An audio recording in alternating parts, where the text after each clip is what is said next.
د پسرلي په لومړۍ میاشت کې د کابل ښار شاوخوا تفریحي سیمې ښکلې بڼه خپلوي چې د کابل ښار سربیره د ځینو ولایتونو سیلانیان هم ورته راځي.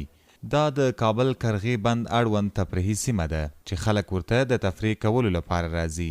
دلته یو شمېر ځوانان د باډوي پورته کولو لوبه کوي.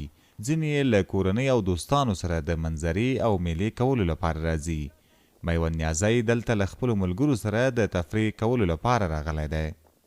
او لکه څنګه چې تاسو ته معلومیږي مختلف ډوله خلک راځي او مختلفو لوبو باندې بوخت دي او موږ هم یو دغه له خلکو نه چې تفریح ته راغلي او د تفریح نه دلته څه ناڅه خوند اخلو. موږ نو داسې فکر وکړو چې له څو ولایتونو یو. دا ملګری د کندوز نه ده، دا دوه ملګري د میدان نه دي، زه د لغمان نه یم.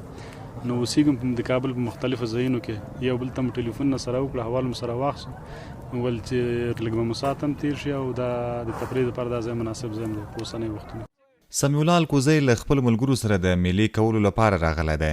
نوموړی وایي زموږ خلک ځکه د پسرلي په میاشت کې د تفریح کولو لپاره ځي چې په دغه میاشت کې ډیری تفریحي سیمې زرغونېږي او ښکلې ښکاري. ټولو ملګرو داسې یو پلان ونیوی چې زه د کرغې خواته میلې ته راغلي یو. نو موږ خپل ځان ته بس داسې یو ترتیب نیولی دی. د اشپزۍ دپاره مو یو شی راوړي دي.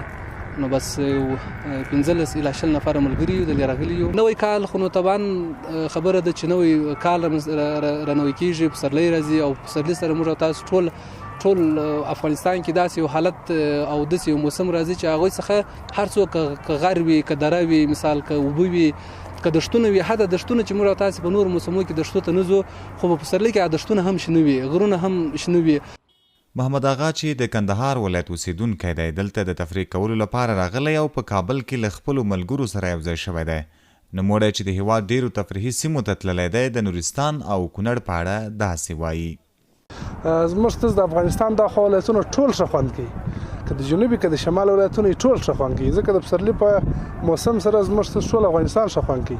او بیا د بامیان خوا او بغلان خوا او د کندي خوا دا ډېر کونړ خوا او نورستان خوا زموږ ستاسو ملي پارک د افغانستان بیخي ډېر ښه خوند کوي ماشاءالله. د کونړ او نورستان خوا خو بیا په د اخترو کې بیخي زیات خوند کوي. نو د هېوادوالو سمو دا هیله ده چې تاسو د نورستان خوا د کونړ خوا ته زیات لاړ شئ، ځکه هغه خوا ډېره ښه خوند کوي.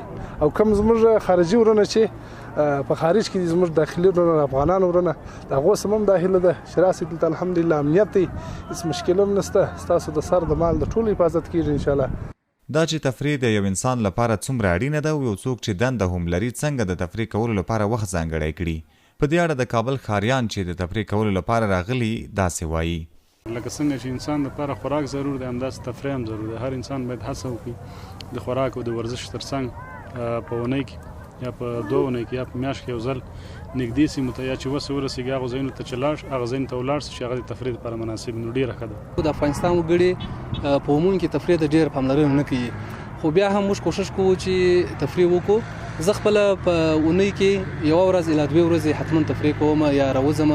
خو زما په نظر باندې د ټولو کارونو ترڅنګ د دندو ترڅنګ د کار کول ترڅنګ د تجارت ترڅنګ تفریح یو هغه شی دی چې زموږ استاد په ژوند کې کولی شي ډېر تغیرات راولي، که هغه د صحت په اړه وي، که رواني حالت کې، که د ذهني آرامتیا په برخه کې. مقصد د تفریح داسې یو شی دی چې موږ ته سکون راکولی شي. په افغانستان کې د هغو سرتیره ولایتونو له ډلې چې له ژمي وروسته د پسرلي په موسم کې ښکلې منظرې او د لیدو وړ ځایونه لري، هغه کونړ، نورستان، بامیان، پکتیا او د افغانستان شمالي ولایتونه دي چې ډیری سیلانیان د تفریح کولو لپاره ورځي. عزت الله احمدزی، CGTN پښتو، کابل.